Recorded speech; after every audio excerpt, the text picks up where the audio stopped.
बिहार की राजधानी पटना के राजा बाजार इलाके का यह वही पारस हॉस्पिटल है जहां आज सुबह तकरीबन 7 बजे कुछ अपराधियों ने तड़ातड़ गोलियां चलाई और भाग निकले। दिन दहाड़े हुई इस वारदात में चंदन मिश्रा नाम का एक शख्स मारा गया। चंदन मिश्रा पर भी दर्जनों केस दर्ज थे, बल्कि हत्या के एक मामले में वह सजायाफ्ता भी था। फिलहाल वह भागलपुर के बेऊर जेल से इलाज के लिए पैरोल पर निकला था और पटना के पारस हॉस्पिटल में इलाज कराने आया था। ध्यान दिला दें कि इन दिनों बिहार में आपराधिक वारदातें तेजी से बढ़ी हैं। अभी हाल ही में बिहार के चर्चित व्यवसायी और बीजेपी लीडर गोपाल खेमका की भी हत्या हुई थी। इन स्थितियों को देखते हुए बिहार में राजनीतिक हलचल तेज हो गई है। आरजेडी के राज्यसभा सांसद मनोज झा ने सिर्फ राज्य सरकार को ही आड़े हाथों नहीं लिया, बल्कि उन्होंने पीएम नरेंद्र मोदी को लेकर भी कटाक्ष किया। उन्होंने कहा कि वे देश के प्रधानमंत्री हैं, न कि केवल बीजेपी के प्रचार मंत्री। उन्होंने बिहार के हालात पर चिंता जताते हुए पीएम नरेंद्र मोदी से गुजारिश की। मैं एक बात कहूं, लगातार कह रहा हूं, आलोचना के दृष्टिकोण से नहीं, बिहार देश भर के लिए सामूहिक चिंता का विषय होना चाहिए। आपका एजेंडा हो, कोई अखबार हो, कोई दिन ऐसा नहीं जाता जब हम इस तरह की घटना से रूबरू नहीं होते। कहीं हत्या, बलात्कार, छिनतई, अटेम्प्ट टू मर्डर, ये क्या है? इसे हम रूल ऑफ लॉ कहेंगे?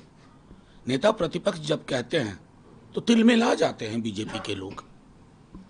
साहब, बिहार में आज की डेट में एक व्यक्ति जो घर से निकलता है, भगवान को प्रणाम करके निकलता है, मैं सकुशल आ जाऊं। अब कल प्रधानमंत्री जी आ रहे हैं, मैं चाहूंगा प्रधानमंत्री जी फैक्ट फाइंडिंग टीम अगर बंगाल भेजते हैं, हमें कोई विरोध नहीं है। बिहार में कब फैक्ट फाइंडिंग टीम भेजिएगा, या बिहार में जितनी भी आपकी यात्राएं होती है वो झूठ परोसने के लिए होती हैं?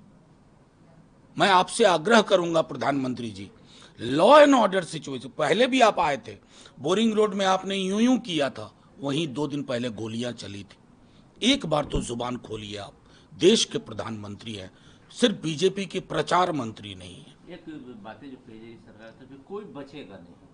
देखिए, ये घिस पिट गया है, ये कोई बचेगा नहीं। जाइए ना गोपाल खेमका जी के परिवार में जाके कहिए, कोई बचेगा नहीं। मुजफ्फरपुर की उस बेटी के परिवार को जाके कहिए, कोई बचेगा नहीं। आज जो घटना हुई है अस्पताल में, एक प्रोमिनेंट अस्पताल में, वहां जाके उसके परिवार से कहिए, कोई बचेगा नहीं। साहब, बिहार कराह रहा है और गृह मंत्री जी, प्रधानमंत्री जी, पता नहीं कौन से दिल्ली दरबार से बिहार चल रहा है। मुख्यमंत्री की चेतना कहां लुप्त सी हो गई। हालांकि इस केस में पुलिस का दावा है कि सीसीटीवी फुटेज से अपराधियों के चेहरे पहचान लिए गए हैं और जल्द ही उन्हें गिरफ्तार कर लिया जाएगा। लेकिन पुलिस के इन दावों के बीच पूर्णिया के सांसद पप्पू यादव ने बिहार में पसरी अराजक स्थिति का हवाला देते हुए वहां राष्ट्रपति शासन लगाने की मांग कर दी है।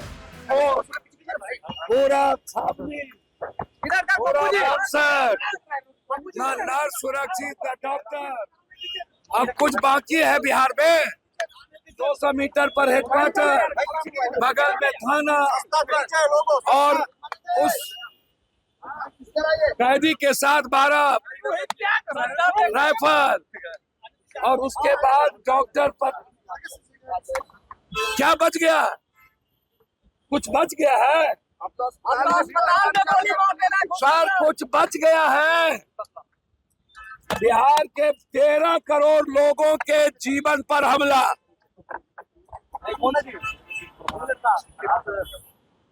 बस इन नेताओं का सिर्फ नेतागिरी बच गई है। ये लोग पैसे के बदौलत नेतागिरी करेंगे, फिनिश कर देना चाहिए। कब चलेगी की गोली? जाति के आधार पर अपराधी का चयन होता है, गलत इनकाउंटर करते हैं, गलत शूटर बताता है और ये लोग शूटर को बचाते हैं। गठन हुआ है, कौन सा शासन? ये कोई शासन बचा है? अब भी कोई शासन है? ये लखीसराय में जाके ये माफिया राज खत्म कर रहे हैं।